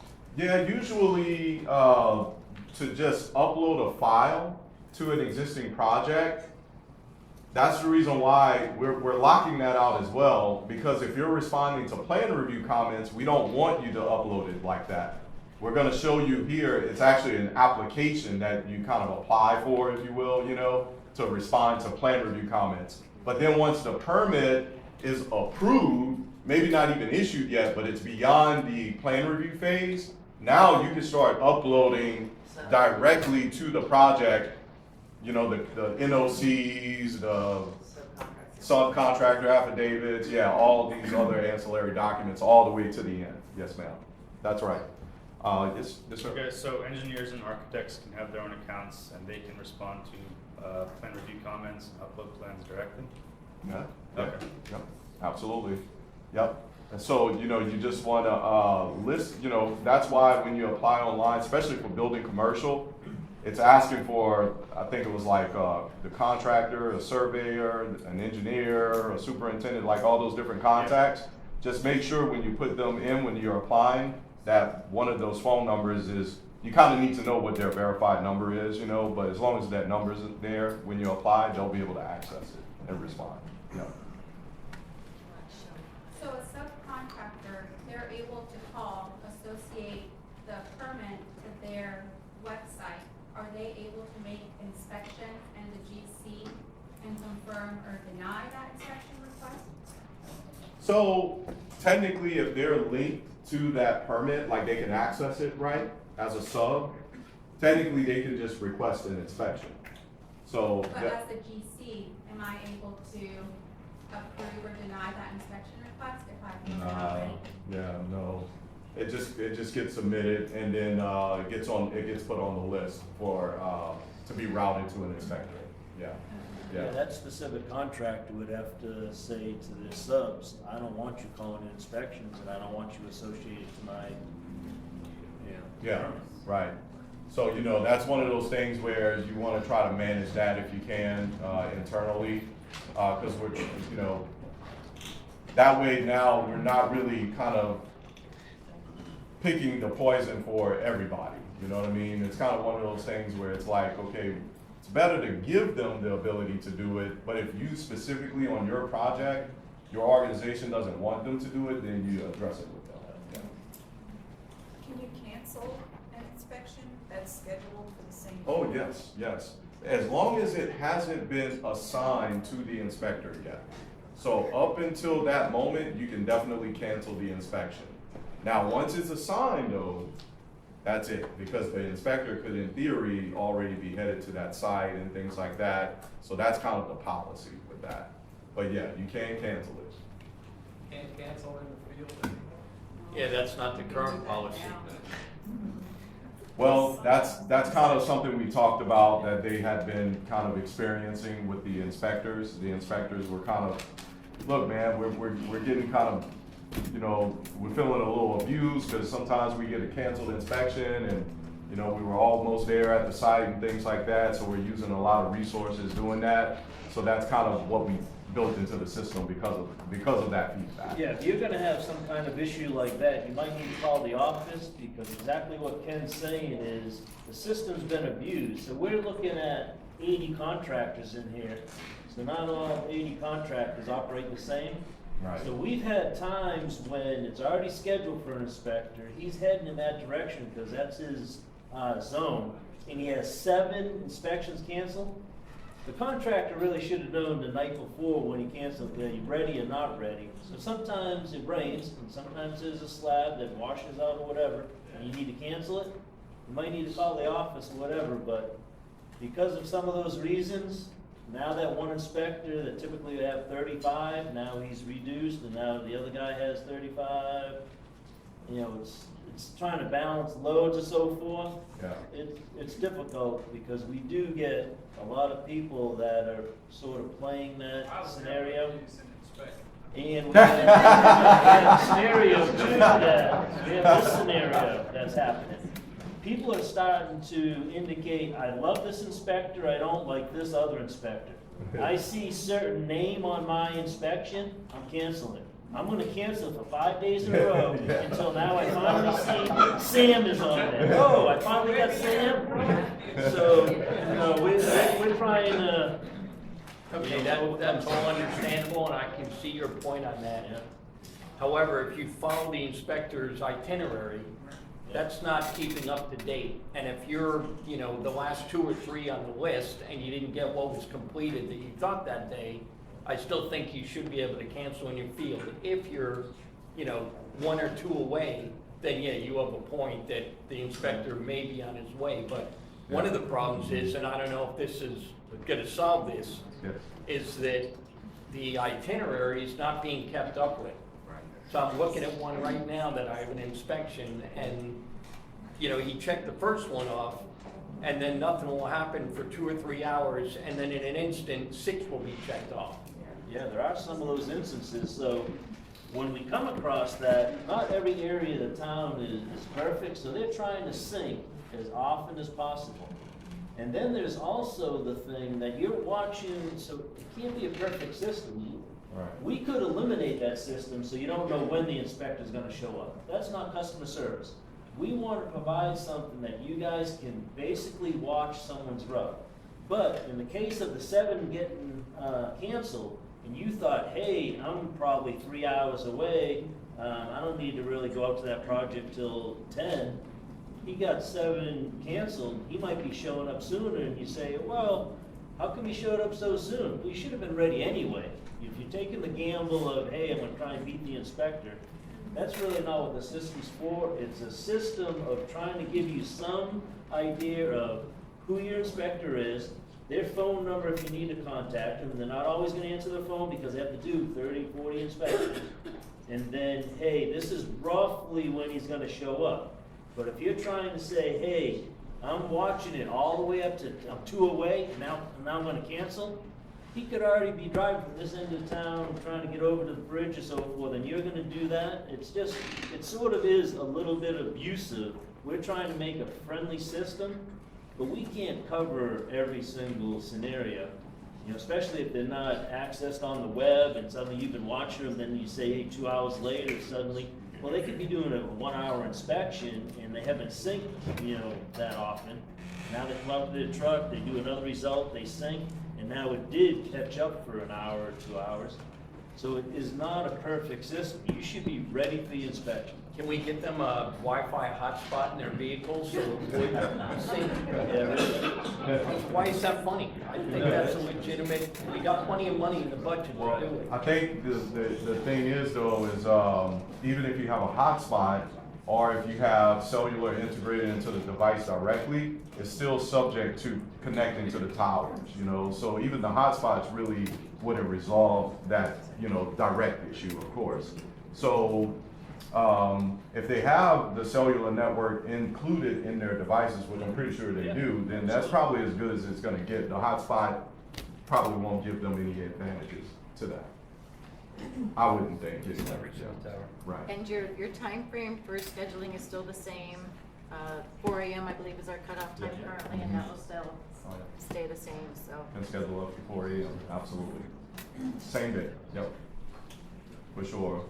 Yeah, you know, it's, you know, again, I definitely know, you know, Scott's hard and Erica, they want to serve so bad, but then, you know, they're having these issues, you know, like he's talking about, and trying to balance it all, and it's a, you know, it's a struggle, you know, I totally get it, yeah. Can we request a certain inspector, like we've had jobs that the same inspector comes out and does partials, and he knows the job, can we request him? No. Or do we have to take whoever? No, because on any given day, we're trying to balance loads, and they have areas that they commonly work in, but then we don't know, lots of times, your business is the same, you don't know who's showing up tomorrow. So we have an inspector call in sick, we have vacations and so forth, that we're trying to, that's our best option. If an inspector has been there before, we'd love to have him there again. And that's why we have zones. But sometimes there's less inspections in one zone, so we have to bring some inspections and inspectors from that zone help out or fill in, or he needs to move over there. It distributes everything. So you can't request inspections, Is there inspectors. Go ahead, please, I'm sorry. Is there a comment field in the inspections where you Oh, could yes. leave Oh, yeah. notes and maybe say, you know, Well, Mr. Smith did this inspection before? of course, most definitely. Well, I'm gonna let Erica start pulling that up to show how to request an inspection while I take her question. So Sorry in about the, that. No, that's great, thank you. the current system, it doesn't, when an inspection is requested, it doesn't notify the trade that an inspection is scheduled. So let's say as a subcontractor, the general contractor calls in an electrical run. We know we're not ready for it. And so the inspector goes out and red flags it or yellow tags it, whatever. And we knew full well that it wasn't, we weren't prepared. Right. But the contractor didn't have communication with us.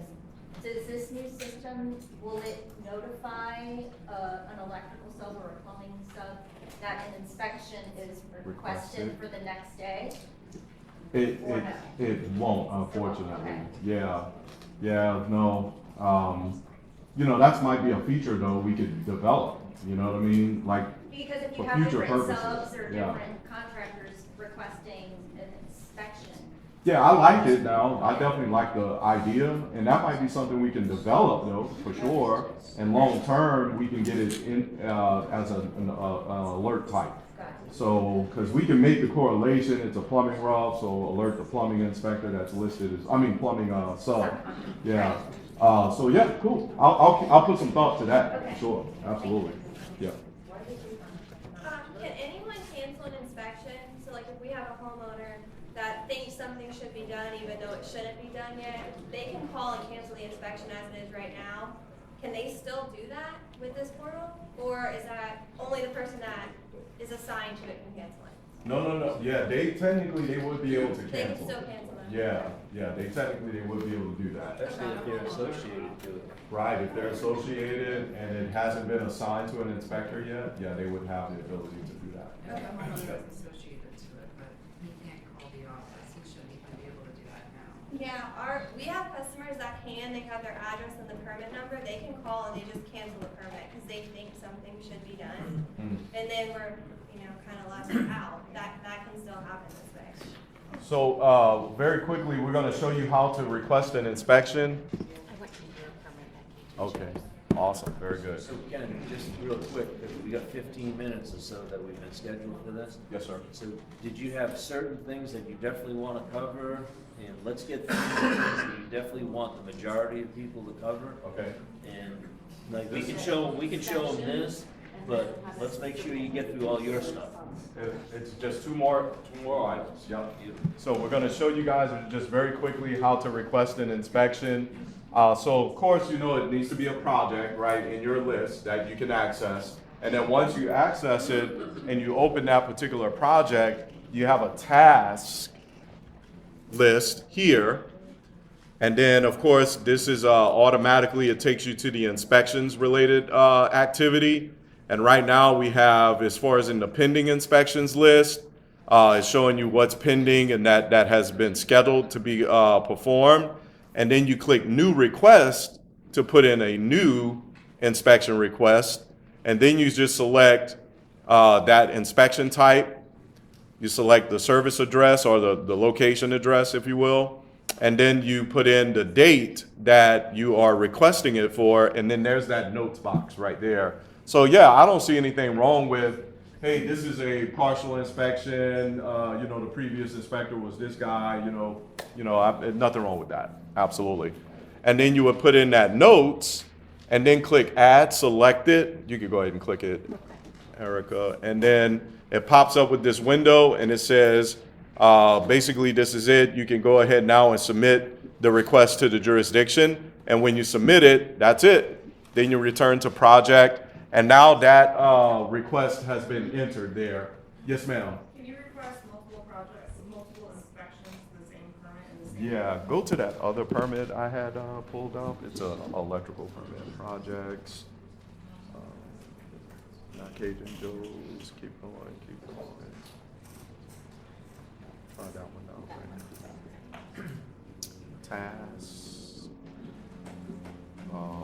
Try new. Okay, there we go.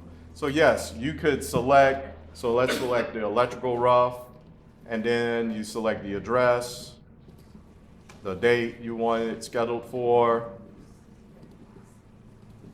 and then you would click add selected type.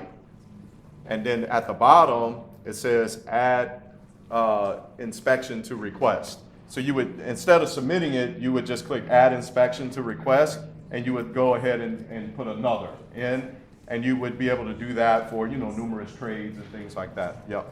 And then add selected. Now you have 2 you're gonna submit. Yeah. Good job. Good question. Yes, ma'am. If an instance where a subcontractor certificate is, insurance is valid or their comp card, is it gonna come up and tell us that still? Well, it's not gonna let you select that inspection because it's tied to that license. So kind of same way that the system works. What you're allowed to select in that inspection list is either what's available to you, whether it's a priority inspection. You might only have 2 available at that time because you have multiple priorities down here and you're only at here. Same thing is if your plumber's inactive, you can't select that plumbing underground rough until he gets situated, basically. Yep. Is there any way you can notify of that ahead of time? Because I had an instance last year when my electrician didn't pay his comp card fee. I ended up having to pay because I couldn't get my inspection. And he couldn't understand what he needed to do. I could see that when I was on the older version. I don't know about the newer version, if you can see it. Could see. Like, I could see, on the older version, I could see my subs on it, and I could see if they were active or inactive. Oh, yeah. So, under the contacts list here, contractor, click on that. Let's just see what. With the comp card, I didn't know that. I was actually. It doesn't show it here, huh? But if there's a way to add that for them in the future, okay. Yeah. So, and I apologize, we were just kind of talking through this, but we're going to add there where you could see immediately if they're currently active or inactive. I do see that it's not displaying that, but we'll add that pretty quickly. Yeah, we'll get that for you. But then the other question is notification, so you won't be getting a notification every time someone's, workers' comp or insurance or, business tax. But you would be able to, in theory, go to your portal and you'd see that they were inactive, and then you might be on the phone with them. Yeah. Yeah, for sure. Yes, ma'am. So scheduling as a project provider, we schedule, if we're linked to the permit, it's the same way now that you won't send an inspector out, it'll notify the system that our inspector will go. Yes, so you're still gonna do the same thing, you're gonna schedule it, when Kelly does her inspection routing in the morning, because that permit has that private provider selected as the inspector, that request is only gonna go to private provider.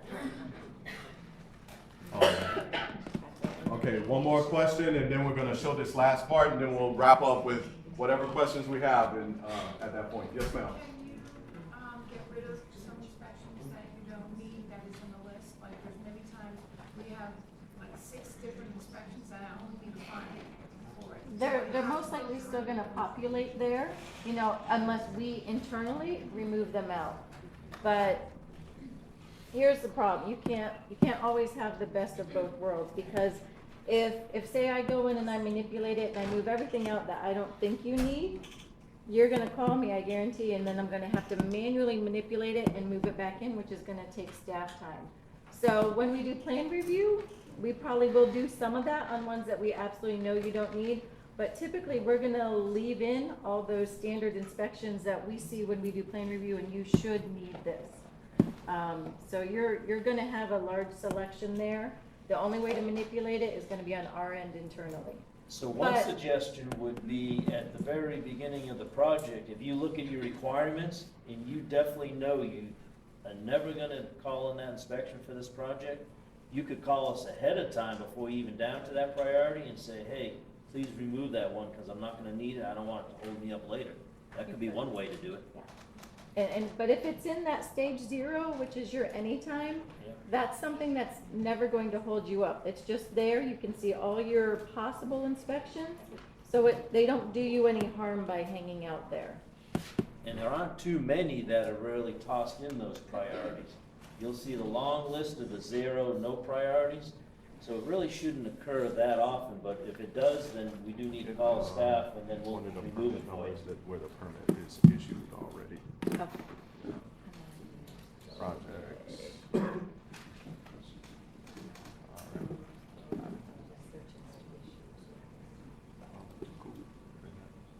That's right, you had so many. All right, Cajun Joe's, is Cajun Joe's? Let's use Cajun Joe's, okay. All right, so now finally, we're gonna just show you very quickly how you apply to submit your response to plan review comments. Remember, this would be before the permit is issued, not a revision, but rather responding to comments during the plan review phase prior to the permit being issued. Thank you for being here. If you gotta leave, I totally get that. But now, from here. Or did you want one in plan review? Pending? Oh, yeah, probably so. I forgot about that.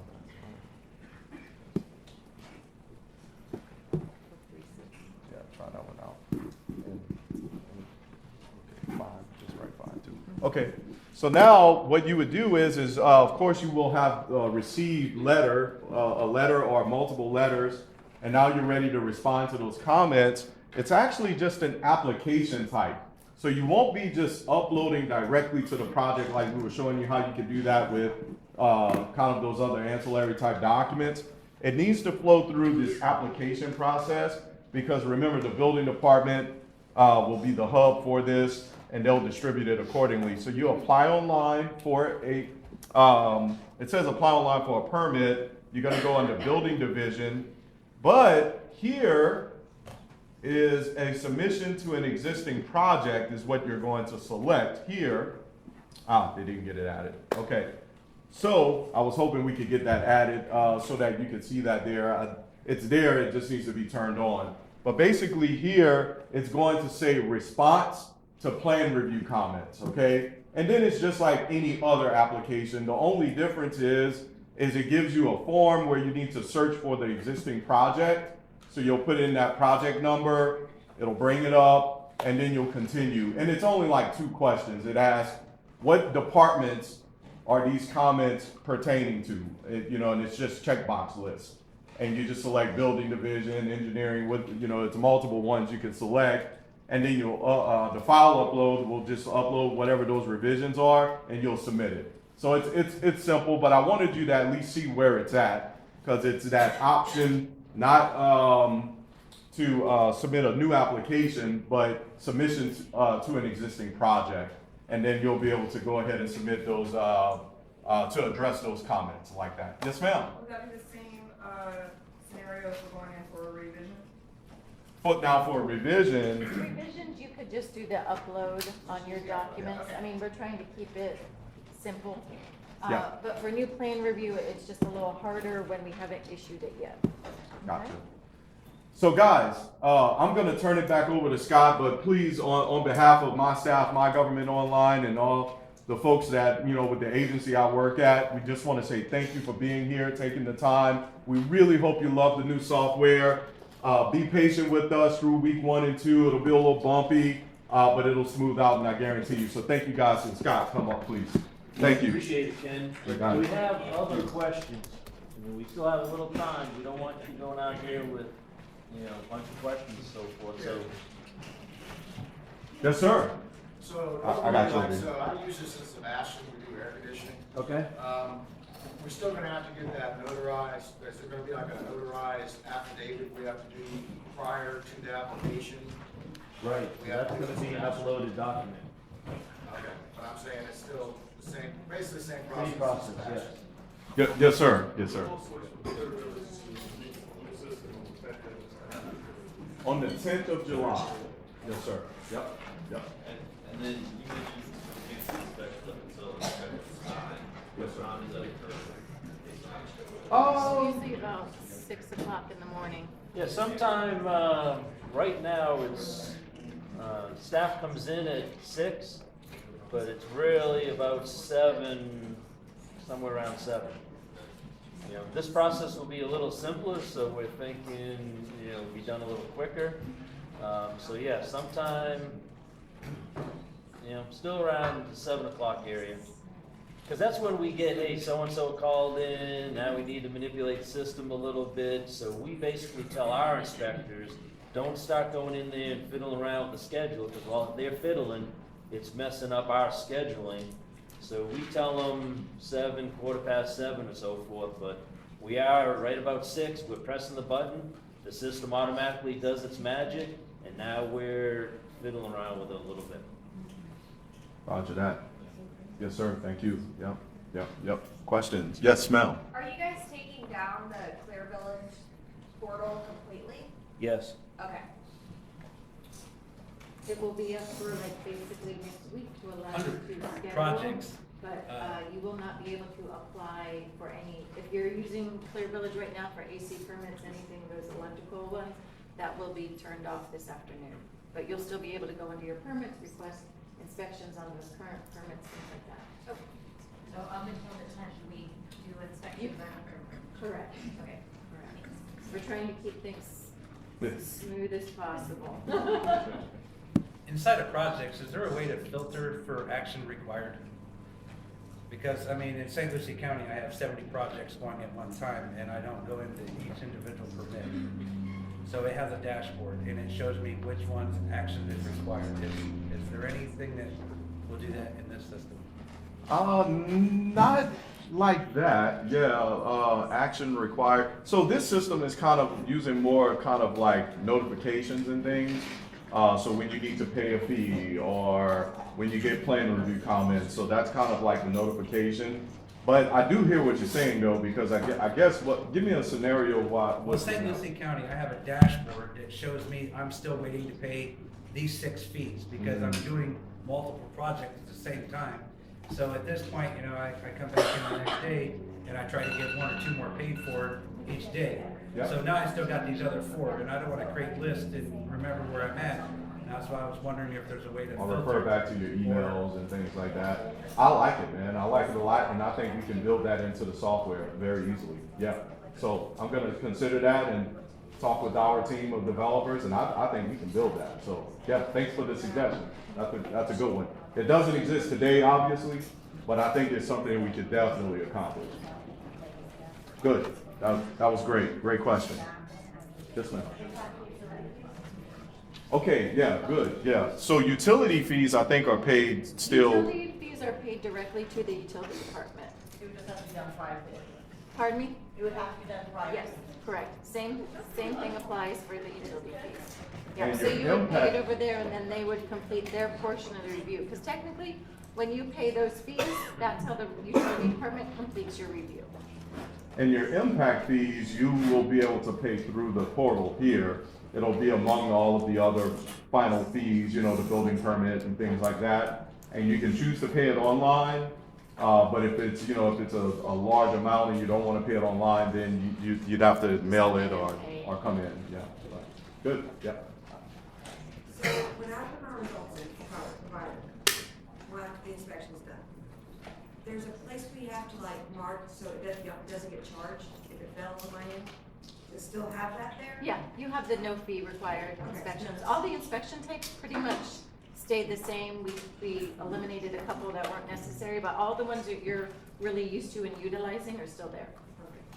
Yes, ma'am. So if we don't wanna pay the fee for the impact, because, you know, that, even that 2.5% adds up. If we wanna send a check, so we apply online, and then you'll send us we'll get it, once the, you know, we know, like, I guess the question is, right now, we pay the impact fees ahead of time when we. Correct. Are we still gonna do it that way, or will it be more when the permit's ready? No, so the county changed the ordinances to allow you to pay them just prior to permit issuance. So you Okay. can still submit, it goes through all the review process, it just has to be paid before we actually issue it. Okay, and then if we wanna pay that with a check, we Yes, can so you just, can either come in, or we were working with our point pay system to do an ACH on the MGO portal. So Okay, I don't know now- if that's completely developed yet, but that was in Okay. the works, so you could actually pay online through ACH. okay, so if we do the ACH, there won't be a fee though? I don't think so. I'd have to find Okay, out we'll know for when the sure, time but we did ask for that to be an option. Okay. But if there is a fee, then you would know you just wanna mail us or come in with a check. Okay. And even if there is a fee, just mentioning this, and I don't know if this is gonna be the case, but usually the ACH option, it's not based on the transaction amount, and it's just a very small flat fee, you know? It's not that Yeah. same percentage, it's Right. really is that transaction fee that's like $1 or $2. something like Exactly, that. yep, exactly. Not nearly as hard on our pocket. Yeah, I know, for sure. Yes, yes, ma'am. Are you able to do in-person corrections once you start the online process? In-person correction? Yeah, can you come in person? Oh, I would imagine so. Oh, yeah, Online yeah. or online? Mhm. Yeah. Either way. Either way, I mean, most likely you're gonna call us or come in and say, oh my gosh, I did this and I need you to fix this. Yeah, and then internally, if you submit a wrong document or something, we need to delete it, we could delete it internally or change your contacts or whatever we need to do on your permit. As long as we know, like, we're talking to you and. Yes, ma'am. Best way to handle those things would be to call, or is there an email address for a certain person that's dealing with this website directly?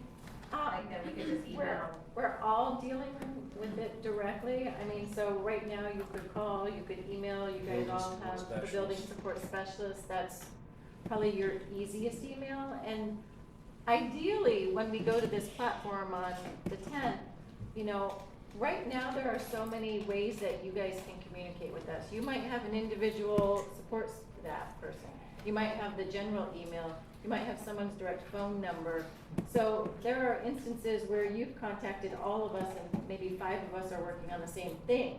So ideally with this, you've got one portal, you're gonna kind of use that as your main contact for uploading documents or questions. But Right, you I'm can just even saying, do stuff or on the like a portal. correction or a question, or something to that Yeah. matter, you know, versus us calling and, I don't know, this will hopefully improve the whole times. But instead of calling and saying, hey, I just messed up. There are comments, there's an area where you can actually do comments on your permit on the portal, and then we'll see those. But if it's something you want immediate attention, I would suggest calling or doing a direct email to that building support specialist. Yes, ma'am. So like with repipe, say someone's, whatever, their house is flooding and we have to do their repipe tomorrow. And we have to pull a permit in order to do that. How long is the turnaround in order to do that and pull the permit? Because we can't do the work without the permit. Well, that's not totally accurate. So you just gave us an example of an emergency. Yeah. If someone's flooding, that's an emergency. We've always had that policy that go do the work, and then Okay. like the next business day or Do the right after the then, fact come permit. in, and it's not really an after the fact, because when we call it after the fact, we're penalizing you for doing it after the fact. This is an emergency repair or emergency work, and we know you have to do it. Just come in as soon as possible and just get the permit. Okay. But there will be a permit type, that's an auto issue, it's a limited scope plumbing permit that's intended for those that, as long as you answer the questions and we're not repiping in a commercial building where you're going through all the firewalls, it's gonna be an auto issue. Perfect, okay. All right. All right. I don't see any hands, so we'll go ahead and dismiss. Thank Yeah, you we all so appreciate it. much. Thank you. Thank you.